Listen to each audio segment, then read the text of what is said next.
यज्ञार्थात् कर्मणो अन्यत्र लोकोऽयं कर्म बन्धना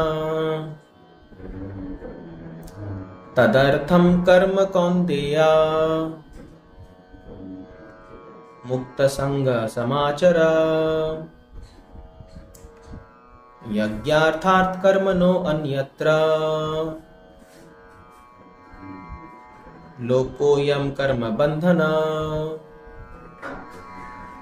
तदर्थं कर्म कौन्तेय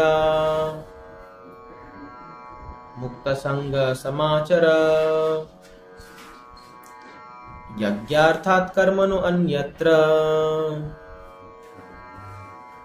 लोकोऽयं कर्म बन्धना तदर्थं कर्म कौन्तेय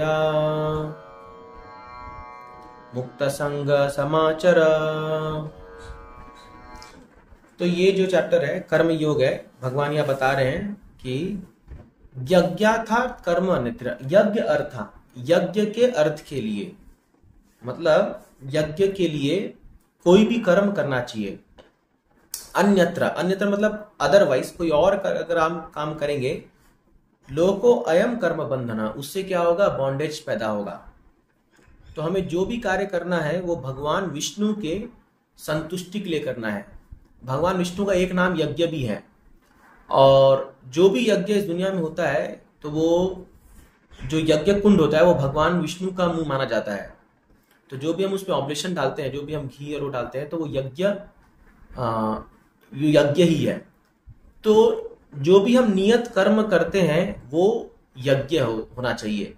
हाँ, और जब तक वो कार्य भगवान की संतुष्टि नहीं किया जाएगा तो यज्ञ नहीं हो सकता। जैसे अभी लोग बोलते हैं कि जैसे हम लोग प्रचार कर रहे हैं या बुक बांट रहे हैं या डीडी वर्शिप कर रहे हैं, कुछ कर रहे हैं, ये सब यज्ञ है, सब कुछ यज्ञ है। इवन हम लोग जो मंदिर के लिए बिजनेस ट्रांजेक्शन अगर कर रहे हैं, पैसा ले रहे हैं, दे रहे हैं, फंड कलेक्शन कर रहे हैं, ये भी यज्ञ है, अगर उसके पीछे गोल भगवान की संतुष्टि है तो। यज्ञ अर्थात, यज्ञ का मतलब केवल ये नहीं होता कि कोई अग्नि हो और उसमें ब्राह्मण लोग बड़ा बड़ा मंत्र बोले, जब वो घी डाले वही यज्ञ, नहीं। यही भगवता का एक बहुत बड़ा बात है। इनफैक्ट जब एक गृहस्थ, एक पति पत्नी साथ में आकर के एक अच्छे संतान की उत्पत्ति करते हैं, वो भी यज्ञ है, वो भी यज्ञ है।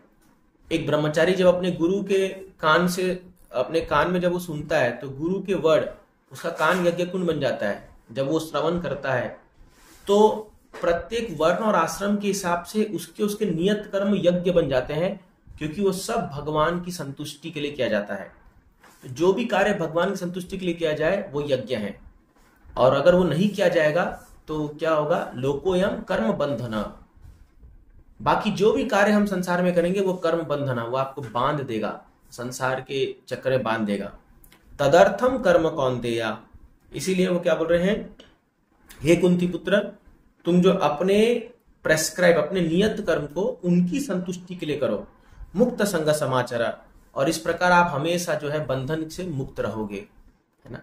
तो इसीलिए ये जो पूरा कर्म योग का जो चैप्टर है, इसमें भगवान बार बार बोलेंगे कि वर्क फॉर माई सेटिस्फेक्शन, भगवान की संतुष्टि के लिए काम कीजिए, भगवान संतुष्टि के लिए काम कीजिए। तो ये है एक्चुअल कर्म योग। और प्रभुपाद जी कहते हैं कि इस कलयुग में जो है ये कर्म योग ही भक्ति योग का साधन है, क्योंकि लोगों के लिए कर्म को छोड़ना, दो चीजें, कर्म संन्यास और एक कर्म योग। तो कर्म संन्यास जो है बहुत डिफिकल्ट है संसार में, सब काम ना छोड़ नहीं सकते, बट उसी कर्म को योग जब भगवान से जोड़ दिया जाएगा, योग कर दिया जाएगा, तो उसका रिजल्ट क्या होगा कि हाँ, वो व्यक्ति मुक्ति की ओर आगे बढ़ेगा, वो बंधन से छूट जाएगा। तो ऑल्दो वो इतना काम, जैसे अगर आप देखो इस्कॉन में सन्यासी लोग जो होते हैं वो इतना ट्रैवल करते हैं, घूमते हैं, प्रचार करते हैं, सेवा करते हैं, इधर बहुत सारे कर्मों में जुड़े रहते हैं, but because everything is for satisfaction of Lord, वो सब बंधन से मुक्त है। इसको कहा जाता है कर्म योग। ठीक, थैंक यू। हरे कृष्णा।